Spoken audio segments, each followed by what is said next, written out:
अलग होगी, समाजवादी पार्टी अलग होगी, चलिए सबकी अपना तरीका है चुनाव लड़ने का, लेकिन आप कैसे देखते हैं 2022 की लड़ाई को? 2022 की जो लड़ाई है वो बहुत रोमांचक होने वाली है। और दूसरी चीज एक बात जरूर कहेंगे कि भारतीय जनता पार्टी का जो परफॉर्मेंस चल रहा है वर्तमान समय में, ये अब पतनोन्मुख है। भले हमारे मित्र माने चाहे ना माने, और एक चीज का समय आता है जो कि शीर्ष पर आदमी जाता है, और उसके बाद जब वहां से पार्टी को अंदर वाले भी ठगते हैं और पार्टी जो है बाहर के अपने देशवासियों को जब ठगना शुरू करती है तो क्रमशः नीचे आती है। आज भारतीय लोकतंत्र में जो जीत है वो कोई जरूरी नहीं कि आपकी बहुमत से हो रही है, क्योंकि आप कुछ जगहों पर कम परसेंटेज पे भी जीत जाते हैं और कुछ जगहों पे ज्यादा परसेंटेज वोट लेने के बाद भी हार जाते हैं। तो अभी ये नायक अपने आप को नहीं कह सकते कि इनके यहाँ मोदी या योगी का कोई जादू चल रहा। तो वो जादू का सफर जो था हिंदुस्तान के अंदर इनका, वो समाप्त हो चुका है और ये पतोन्मुख है। अब रह गई बात 2022 की। तो 2022 के अंदर स्वस्थ लोकतंत्र भी यही है कि जो पार्टियां हैं उनके जो नेतृत्व है वो अपने रणनीति तैयार करें और जनता के बीच अपने कार्यक्रमों को लेकर के जाएं। हमारी क्या रणनीति होगी, कांग्रेस की क्या रणनीति होगी, भारतीय जनता पार्टी की क्या रणनीति होगी, ये तो पार्टियों की अलग अलग है। लेकिन जनता जिस रणनीति पर विश्वास करती है वो होता है उसका विकास और उसका विश्वास, वो जिस पर अदा करे। ठीक है कपिल जी, आपने एक बात ये कही कि वोट बढ़ जाएगा तो फायदा बीजेपी के पास जाएगा, अगर आपको ज्यादा मिलेंगे भी तो भी आपको फायदा नहीं होने वाला है। मेघना जी, आपको मैं बिहार का उदाहरण देता हूँ, और सबसे बड़ी बात है लोकतंत्र को मजबूत करने के लिए, तो मैं उदाहरण भी वहीं से दे रहा हूँ। बिल्कुल। महागठबंधन इनका बना था, एक एनडीए का गठबंधन था और एक यूपीए का गठबंधन था। दोनों ने चुनाव लड़ा, लेकिन भारतीय जनता पार्टी क्यों जीती, इसके पीछे अगर आप झांक करके देखेंगे तो सबसे बड़ा आपको दो कारण नजर आएगा। एक तो शासन प्रशासन की धमक, और दूसरा ओवैसी को जो इन्होंने अपनी बी टीम बना के खड़ा करके वोट का विभाजन करा दिया। तो ये ओवैसी जैसे लोगों को कहीं ना कहीं पर हर तरीके से, क्योंकि ये विश्व की सबसे धनी पार्टी है। लेकिन सर ओवैसी जी को भी तो ये राइट है ना चुनाव लड़ने का, लोकतंत्र में कोई कहीं से भी चुनाव लड़ सकता है, उनकी भी राजनीतिक पार्टी है। हम ये कहाँ कह रहे हैं कि ये राजनीतिक अधिकार तो उनका बी टीम कहना, ए टीम कहना, ये कितना ठीक होगा? ये तो कहना पड़ेगा, ये कहना इसलिए पड़ेगा कि देखिए सीधी सी बात है, जब एक शुद्ध धर्म की राजनीति करे और दूसरा वाला विशुद्ध धर्म की राजनीति करता है और दोनों ही सहिष्णु नहीं होते तो वो स्वस्थ लोकतंत्र के लिए बुरे होते हैं। और भारतीय जनता पार्टी इसीलिए विकास परक कोई काम नहीं कर पा रही है, वरना देश की जीडीपी -23.9% ना होती और बेरोजगारी 40% ना होती और शिक्षित बेरोजगार आत्महत्या करके किसानों से आगे ना निकल जाते।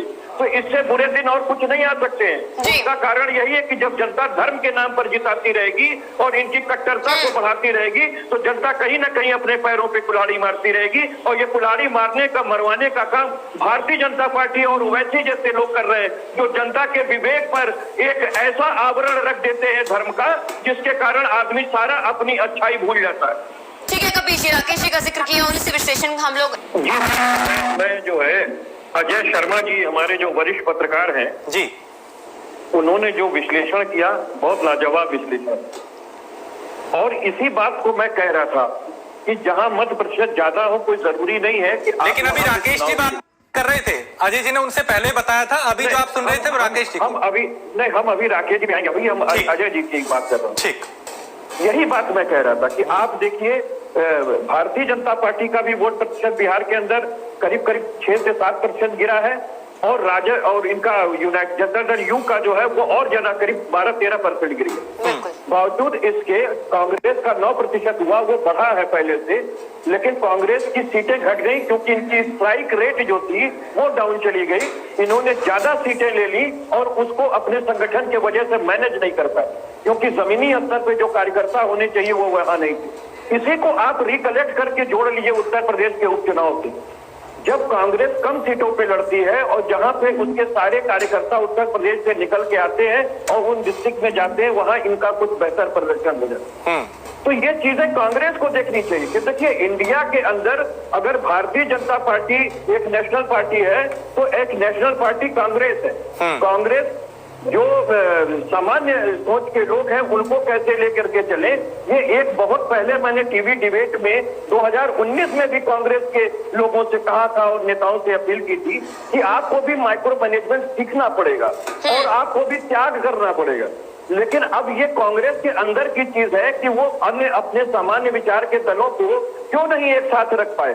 आखिर क्या कारण था, तो वो आत्ममंथन करें, क्योंकि उत्तर प्रदेश में आज भी इनका जो उपचुनाव रहा है वो केवल 7% का वोट ही रहा है। तो इसलिए इनको विचार करने की आवश्यकता है, क्योंकि अगर विपक्ष की एकता किसी के हाथ होनी चाहिए मजबूत, तो कांग्रेस को सबसे पहले इस पर विचार करना चाहिए। और कांग्रेस अगर उचित विचार करके समान विचारधारा के लोगों को समेट नहीं पाती है तो ये विफलता किसी और की नहीं, सिर्फ और सिर्फ कांग्रेस की मानी जाएगी, क्योंकि बड़ा दल वही है। दूसरी चीज मैं कहना चाहूंगा कि राकेश भाई ने बहुत अच्छा विश्लेषण किया। मैंने तो आपको इससे पहले जब वो नहीं बोले थे तो भी मैंने कहा था, क्योंकि उनका विश्लेषण बहुत अच्छा जाता है। लेकिन मैं एक बात, सीधी बात कहना चाहता हूँ कि देखिए, भारतीय जनता पार्टी को आत्ममंथन इसलिए करना चाहिए कि अजय शर्मा जैसे वरिष्ठ पत्रकार भी इन बातों को रख रहे हैं। बहुत से वोट उनकी लोकप्रियता घटी है और रणनीतिक विजय इस वजह से भी है कि जब कोई विश्व की सबसे अमीर पार्टी होती है और धन बल के ऊपर करोड़ों अरबों का प्रचार लगाती है, चाहे इलेक्ट्रॉनिक मीडिया पे, चाहे कार्यकर्ताओं पे, चाहे ग्राम प्रधानों के और अन्य के माध्यम से जो ये पीछे से मैनेज करते हैं, और चाहे एक जो है एक ऐसी पार्टी ग्रुप बी की खड़ा कर देते हैं अपनी, जो धर्म को धर्म में लड़ाती है, तो उसका ये सीधा फायदा उठाएं। यही इनकी रणनीति जीती रही है। ठीक है कबीर जी, इस पर पूरे देश को विचार करना चाहिए कि विकास चाहिए या धर्मांधता, ये हमारे पब्लिक को भी सोचना पड़ेगा। ठीक है कबीर जी, लेकिन एक बात मैं कहना चाहूंगी, आत्ममंथन बीजेपी को करना चाहिए, लेकिन उससे पहले बाकी दल हार क्यों गए इसका आत्ममंथन इसलिए जरूरी, क्योंकि जो जीतता है राजनीति में आखिरकार वही सिकंदर होता है। जावेद जी, आपका रुख करती हूँ मैं। देखिए, जिस तरह से शीर्ष नेतृत्व को लेकर जवाब दे ले, ठीक है कबीर जी, कि जो जीतता है वही सिकंदर होता है, ऐसा नहीं है। इसी सिकंदर को भारत के एक मनीषी ने समझाया था कि तुम चक्रवर्ती सम्राट कभी नहीं बन पाओगे, क्योंकि तुम्हारी महत्वाकांक्षा बहुत ज्यादा है। तुमको देश की जनता से कोई लेना देना नहीं है, और तुम एक सूखे चमड़े पे खड़े होकर के देखो, तुम्हारा पांव जिस जगह चमड़े पर होगा दूसरे तरफ से चमड़ा उठ जाएगा और उस जगह दूसरा व्यक्ति। लेकिन कबीर जी, यहाँ पर थोड़ी स्थिति थोड़ी सी अलग है ना। वोट परसेंट भले कम हुआ है, लेकिन बीजेपी को तो वोट काफी ज्यादा मिला है ना। जिस पार्टी की आप बात कर रहे हैं कि बीजेपी को मंथन करना चाहिए, समझ रही है इनको कि ये 4200 करोड़ रुपए का कार्यालय कैसे बन रहा है, ये 6 वर्षों में विश्व की सबसे अमीर पार्टी कैसे बन रही है। कोरोना काल में अंबानी विश्व के 4थे नंबर के पादान। बिल्कुल, बड़े सवाल है आपके, अश्विनी से जवाब देना चाहते हैं। ठीक है, 3 महीने के अंदर जो है कोरोना काल में जहाँ देश डूब गया आर्थिक रूप से, वहाँ जो है अंबानी किस तरीके से 3 ही महीने के अंदर उन्होंने 40,000 करोड़ रुपए कमा लिए, ये बताना पड़ेगा ना। बिल्कुल कबीर जी, बड़े सवाल है आपके, अश्विनी जी जवाब देना चाह रहे हैं। जादू है अश्विनी, क्योंकि मुझे जावेद जी का भी रुख करना है। जी जी बिल्कुल बिल्कुल। मेघना जी, मैं सिर्फ एक बात कहना चाहता हूँ कि मेरे मित्र ने बहुत सही बात कही है कि जब भी कोई चुनाव होता है उसमें जीत हो या हार हो, ये जो है आत्म अवलोकन करते हैं, आत्ममंथन करते हैं, आत्मचिंतन करते हैं। लेकिन ये जो आत्मचिंतन और आत्ममंथन करते हैं वो देश के विकास के लिए नहीं करते। यही बहुत दुखद स्थिति है। ये जो आत्ममंथन और आत्मचिंतन करते हैं ये सिर्फ सत्ता को पाने के लिए करते हैं। सत्ता की प्राप्ति आप गलत रास्ते से करते हैं। अरे कौन राजनीति जब सत्ता नहीं प्राप्त करना चाहता है कबीर जी, ये बता दीजिए मुझे, आप क्या नहीं चाहते हैं? आपको अच्छा लगा आप बाहर बैठे हुए हैं, अगर आपकी कांग्रेस बाहर बैठी हुई है, उनको अच्छा लगता है। हर राजनीतिक दल सत्ता प्राप्त करना चाहता है, तो भाषण दे रहे हैं भाई। सबका विकास जो सरकार करती, सरकार सार्थक चर्चा में आइए। ठीक है, मैं आता हूँ, एक सेकंड। अजय जी, अच्छा काम करते तो आप पुरानी जावेद कुछ कह रहे हैं, जावेद जी का आवाज उठाइए, मैं उनसे कुछ सवाल भी करना चाह रहा हूँ। जावेद जी, आप कुछ कह रहे हैं? जी, कांग्रेस के आंतरिक मामले में मैं नहीं बोलना पसंद करूंगा, लेकिन इतना मैं जरूर कहूंगा, फिर दोबारा हम दोहराते हैं कि देखिए 2019 में समाजवादी पार्टी ने बहुत ही सकारात्मक रूप से एक गठबंधन वो उत्तर प्रदेश के अंदर लाना चाहती थी, जिसमें बसपा, रालोद, समाजवादी पार्टी और कांग्रेस को। लेकिन कांग्रेस ने कहीं ना कहीं सीटों की बार्गेनिंग पर अपने आप को पीछे खींच लिया, और शायद अगर वो ना खींची होती तो आज तस्वीर दूसरी होती उत्तर प्रदेश के अंदर।